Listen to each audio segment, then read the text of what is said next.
Iran पर टिकी हुई है। ईरान के सुप्रीम लीडर अली खामेनेई की अंतिम यात्रा को लेकर पूरे देश में अभूतपूर्व माहौल है। करोड़ों लोग उन्हें अंतिम विदाई देने के लिए सड़कों पर उतर आए हैं, लेकिन इस जनाजे पर एक बड़े हमले की आशंका ने पूरे पश्चिम एशिया का तनाव कई गुना बढ़ा दिया है।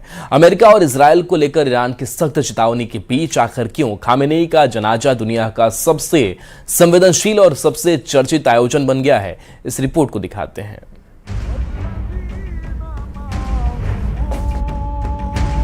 4 जुलाई से 9 जुलाई तक ईरान के सुप्रीम लीडर रहे अली खामेनेई का जनाजा पूरी दुनिया में देखे जाने वाला सबसे बड़ा ग्लोबल इवेंट साबित होने जा रहा है। तेहरान से आई तस्वीरों में साफ दिखाई दे रहा है कि अली खामेनेई की अंतिम यात्रा को लेकर जबरदस्त माहौल बन चुका है। ईरानी जनता अपने सुप्रीम लीडर के जनाजे में शामिल होने के लिए देश भर से राजधानी तेहरान पहुंच रही है। काला कफन ओढ़े करोड़ों लोग मातम मना रहे हैं। करीब 4 महीने पहले निधन के बाद 3 जुलाई को पहली बार अली खामेनेई का पार्थिव शरीर आम लोगों के बीच लाया गया। इसके साथ ही उनकी 7 दिन की अंतिम यात्रा शुरू हो गई है। लेकिन इस बीच सबसे बड़ी खबर ये है कि ईरान को आशंका है अमेरिका और इजराइल खामेनेई के जनाजे को निशाना बना सकते हैं। अंतिम विदाई से पहले तेहरान से लेकर वॉशिंगटन और तेल अवीव तक धमकियों और बारूद की गूंज सुनाई दे रही है।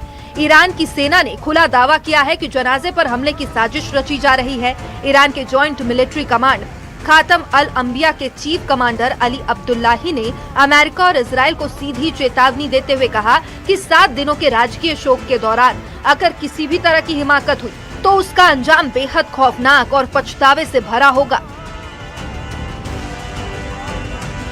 तनाव इस कदर बढ़ चुका है कि ईरान के नए सुप्रीम लीडर मुस्तफा खामेनेई ने सुरक्षा कारणों और इजराइल के कथित डेथ वारंट के डर से अपने पिता के जनाजे में शामिल नहीं होने का फैसला लिया है। हालात तब और ज्यादा बिगड़ गए जब इजराइल के रक्षा मंत्री इस्राइल काट्ज के बयान ने तेहरान में हलचल मचा दी।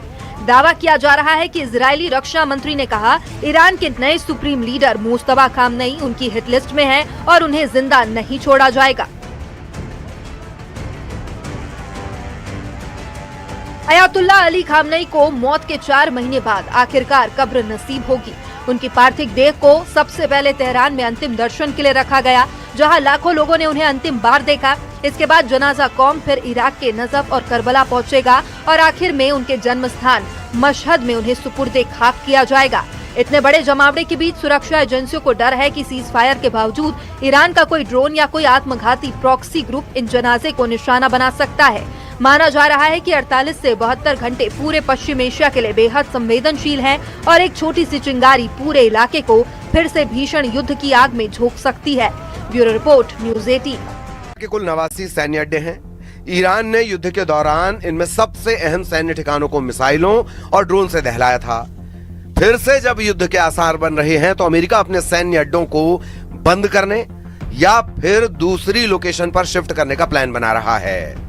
खाड़ी देशों से जिन देशों में सैन्य अड्डों की शिफ्टिंग की जा सकती है उसमें 3 नाम सबसे आगे हैं। पहला इजराइल, जहां मजबूत एयर डिफेंस सिस्टम है, इसीलिए इसे सबसे सुरक्षित विकल्प माना जा रहा है। ग्रीस दूसरी लोकेशन है जो यूरोप के करीब होने के कारण रणनीतिक रूप से अहम मानी जा रही है। तीसरी है साइप्रस, जो भूमध्य सागर में अमेरिका को बेहतर सैन्य पहुंच दे सकती है। ट्रंप ने जैसे ही अपने सैन्य अड्डों को सेफ हाउस में शिफ्ट किया, फिर ईरान का हिसाब तय है। ट्रंप जितने गुस्से में है उससे यह भी साफ है कि अब ईरान पर B-2 बम वर्षकों जैसे विध्वंसक से हमला होगा। यह अमेरिका का ऐसा बमबाज है जो कभी चमगादड़ की तरह नजर आता है तो कभी चील जैसा दिखता है। ऐसा बॉम्बर जिसकी उड़ान का मतलब है बहुत ही खास मिशन। अमेरिका का B-2 बॉम्बर BBB फॉर्मूले के साथ उड़ता है। फॉर्मूला BBB यानी बंकर बस्टर बम B-2 दुनिया का अकेला ऐसा बॉम्बर है जो 3 तरह के बहुत ही खतरनाक बंकर बस्टर फायर कर सकता है। पहला है GBU-28, दूसरा है GBU-72, तीसरा है GBU-57, जिससे अमेरिका ने ईरान की फोर्दो परमाणु साइट पर हमला किया था। हालांकि तब ये सवाल उठे थे कि आखिर B-2 के हमले से हासिल क्या हुआ। क्या ट्रंप ईरान के परमाणु कार्यक्रम को पूरी तरह मिट्टी में मिलाने में कामयाब रहे या फिर सब कुछ एक दिखावा साबित हुआ, क्योंकि रूस ने तब अमेरिका की सर्जिकल स्ट्राइक की सफलता पर सवाल उठाए थे। 2025 में 12 दिनों के युद्ध में ईरान ने बराबर की टक्कर दी थी।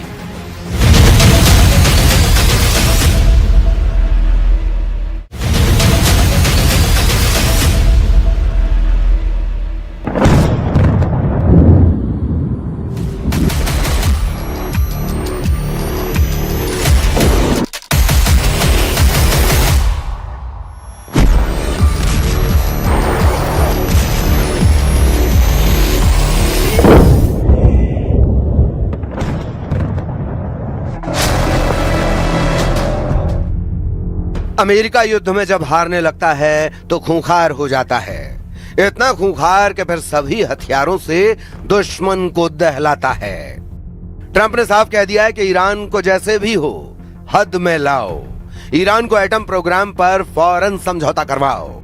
अगर ईरान नहीं तैयार होता है तो फिर B-2 से बमबारी करो या टॉम हॉक से मारो, F-35 से हमला करो या मिनटमैन फोड़ो।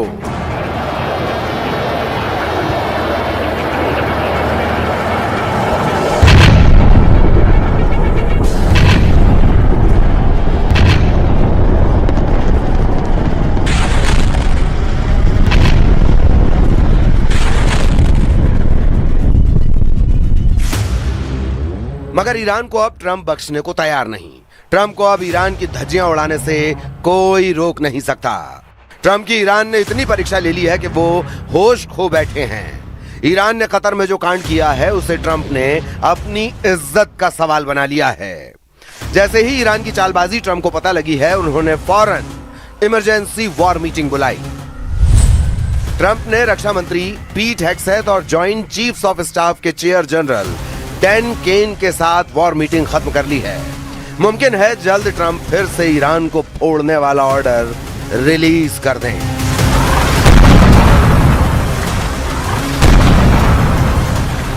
क्योंकि कतर में उनके अरमान कतरे कतरे में तब्दील हो चुके हैं। ईरान ने अमेरिका से 1-to-1 बात ही नहीं की। यही नहीं, खींचतान के बीच इराक की राजधानी बगदाद से धमाके और हवाई हमले की तस्वीर आ गई। वहां अमेरिकी दूतावास पर ड्रोन अटैक हुआ। तस्वीरों में दिख रहा यह इलाका बगदाद का सबसे सुरक्षित इलाका माना जाता है, लेकिन वहां हमला हुआ। रात में हुए हमले से पूरा इलाका गूंज उठा। आरोप लगा कि अटैक ईरान ने किया, वो भी ऐसे समय जब डील की वजह से अमेरिका और ईरान ने एक दूसरे पर हमले रोके हुए हैं। तो ऐसा कहीं से नहीं लग रहा कि ईरान अमेरिका से कोई बातचीत करने के मूड में है। बगदाद में अमेरिकी दूतावास ने तो जंग फिर से शुरू होने का खतरा भी बढ़ा दिया है। रही सही कसर कतर के दोहा में पूरी हो गई, क्योंकि वहां अमेरिका और ईरान के प्रतिनिधिमंडल की सीधी बात ही नहीं हुई और अमेरिकी प्रतिनिधिमंडल केवल कतर के प्रधानमंत्री से ही मिला।